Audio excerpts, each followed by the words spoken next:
Buongiorno e ben ritrovati con una nuova edizione del TG Flash di New Sicilia.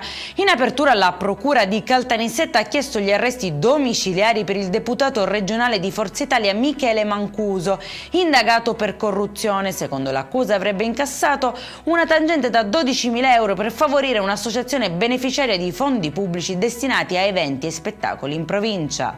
Caos a Trapani, dove i carabinieri avrebbero scoperto un presunto giro di corruzione intorno all'Istituto Autonomo Case Popolari. Sono 13 gli indagati, tra cui il funzionario Giuseppe Marino, accusato di aver fatto passare come regolari pratiche di voltura e subentro, in realtà fuori norma. In uno degli episodi contestati, tra l'altro, sarebbe stato ricompensato con 5 litri d'olio. Maxi sequestro antimafia da oltre 1,6 milioni di euro nel Messinese. La Guardia di Finanza ha colpito un uomo ritenuto al vertice del gruppo dei Tortoriciani nell'ambito dell'inchiesta sulla cosiddetta mafia dei pascoli dei Nebrodi. Il provvedimento infatti nasce da presunti illeciti legati a frodi sui fondi agricoli comunitari.